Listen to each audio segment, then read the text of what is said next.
Welcome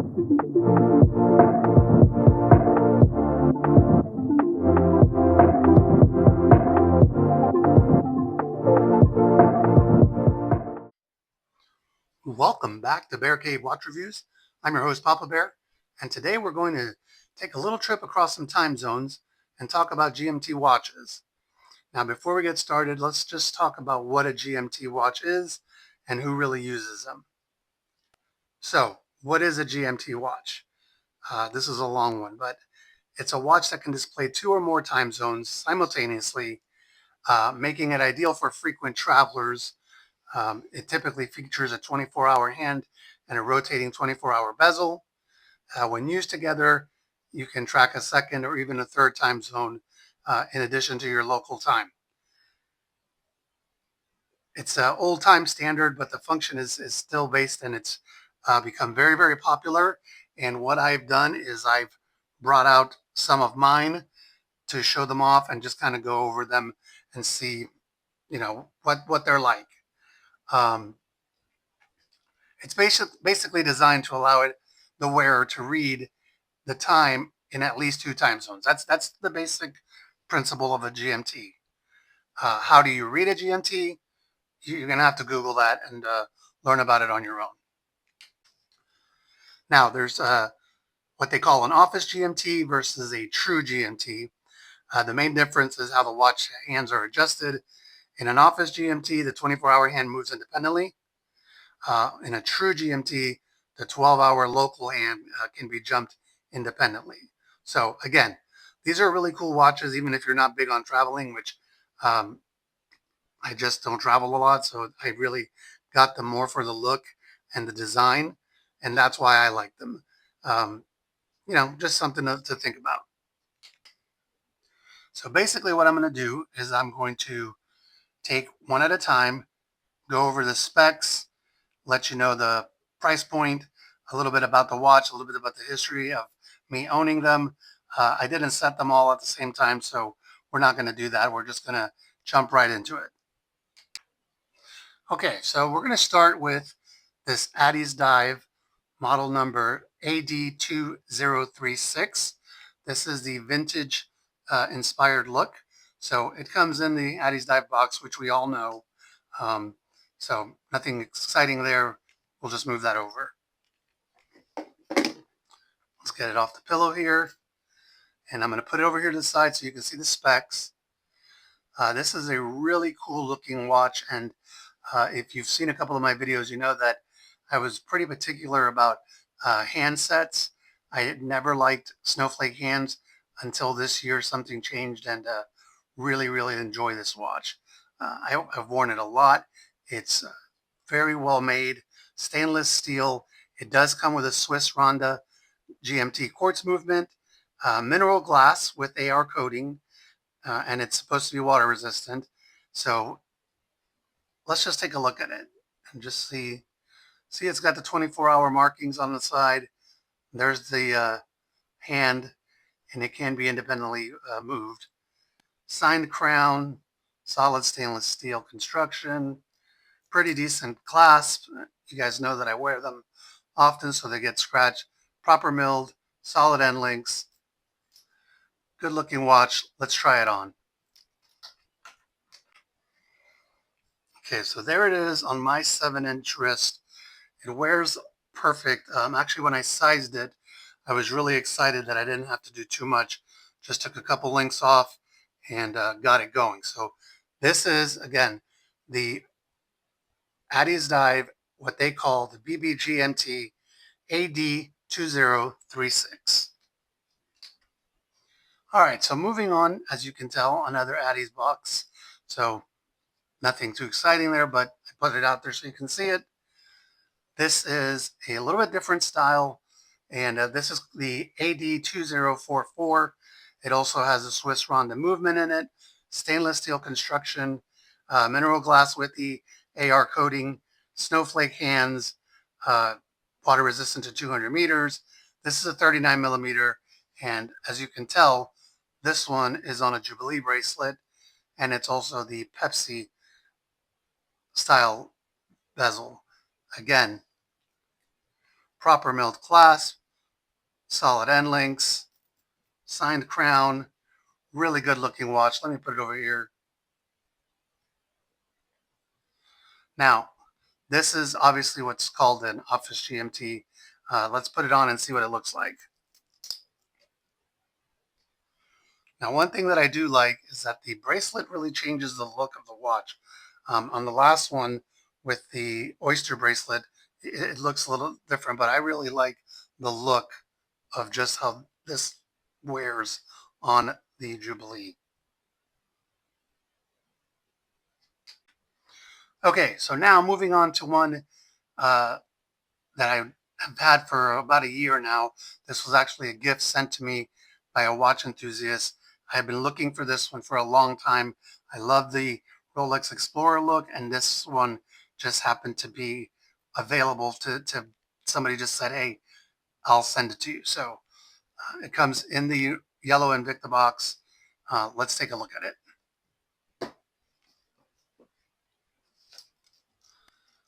Now, this is obviously a direct homage to the Explorer 2.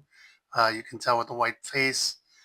It is the only Invicta watch that I have that the lume is not bad. I don't know why it's different, but it is. It does have all the branding on the side, on the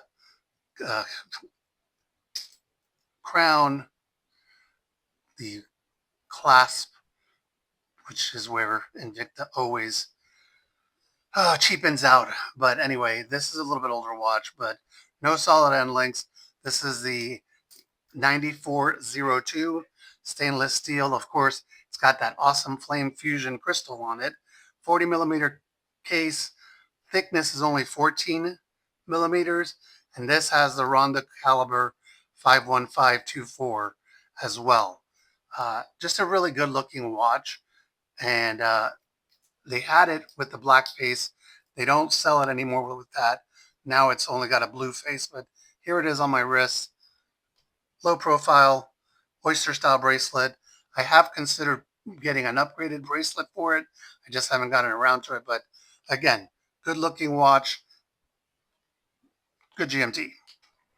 Okay, so now we're going to look at the chunkiest one of these GMTs. This is not the original case that this watch came in. I have it somewhere, but just for the sake of having it in display. This is the Nautis 300 Global Pro. This one is a 44 millimeter case. It's way heavier. Stainless steel, sapphire crystal, unidirectional bezel. I guess I should have done that with the ones that move, but anyway, Super Luminova hands, markers, and the bezel. This one is just awesome. I will definitely put loom shots this time in this video because this one is definitely worth it. It does have the date at the 4:30 position, which is different, but again, really nice watch. The only complaint is just it's a little heavy. It does have the proper milled glass, solid end links, just really good looking watch and very well built. If you haven't seen Nautis watches, it's a micro brand. They have several different dive style watches, and this is just one that I picked up a couple years ago, and I really enjoy wearing it. So let's see what it looks like.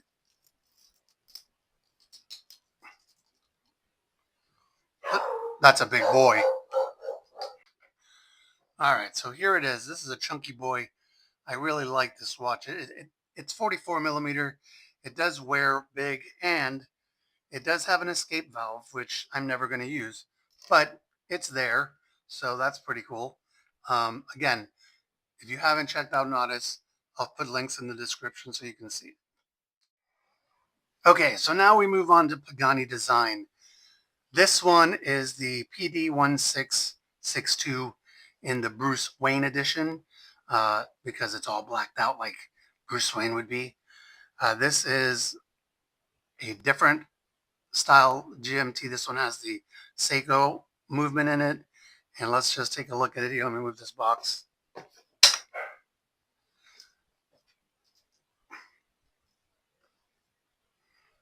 As you can tell, it's all black, has the green hand for the GMT hand.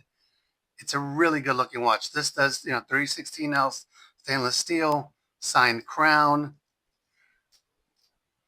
proper milled glass, solid end links. It does have the exhibition case back, which is cool. It does have sapphire crystal, and uh, it's only 14 millimeters thick, which is pretty good, and it weighs about 156 grams. So really good looking watch. And on the Jubilee, it's just perfect. I love Jubilee bracelets. This is what it looks like on my wrist.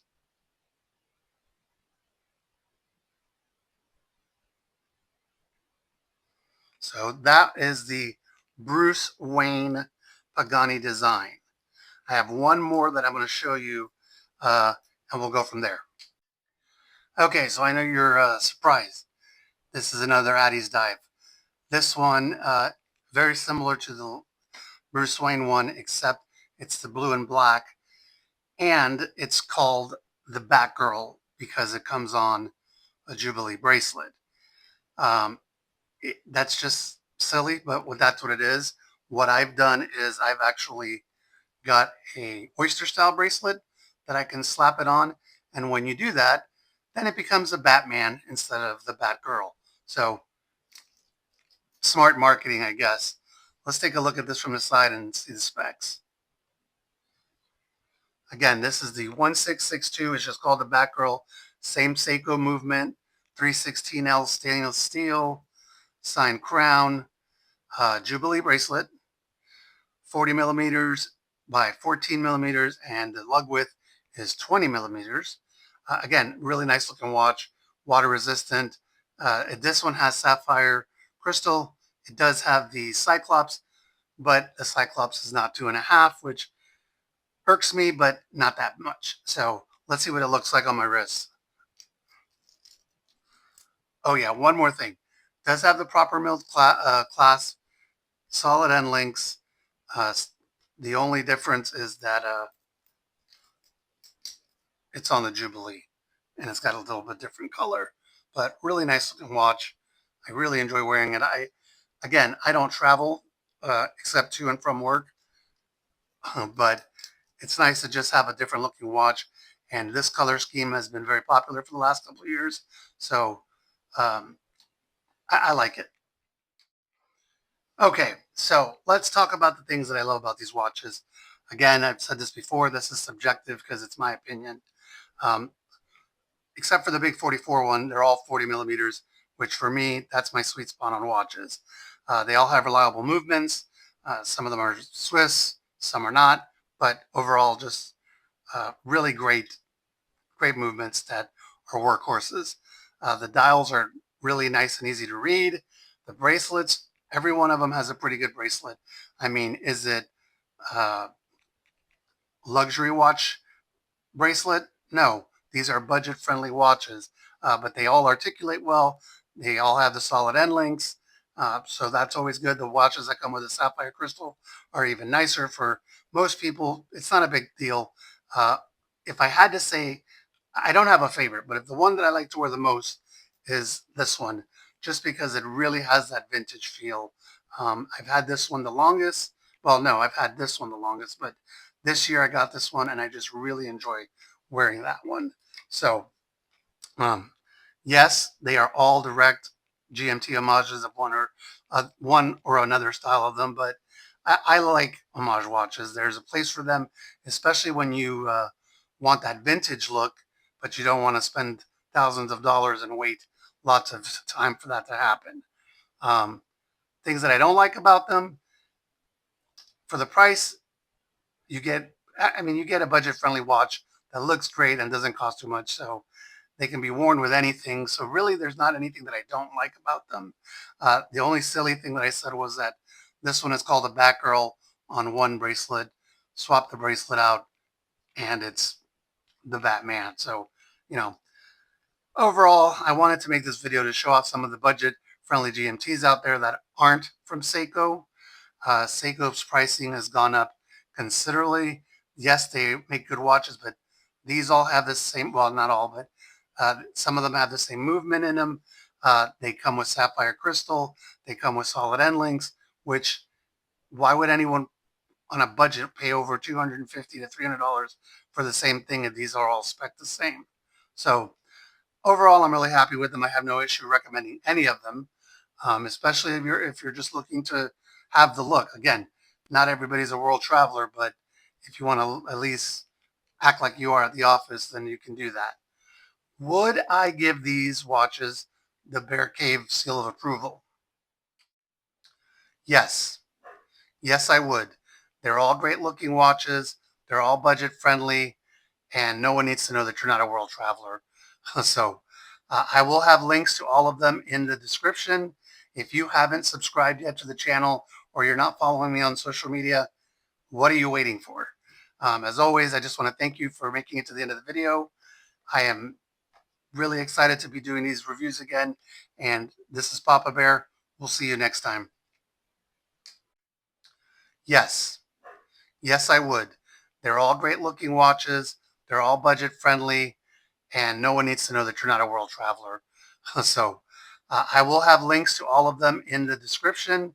If you haven't subscribed yet to the channel or you're not following me on social media, what are you waiting for? As always, I just want to thank you for making it to the end of the video. I am really excited to be doing these reviews again. And this is Papa Bear. We'll see you next time.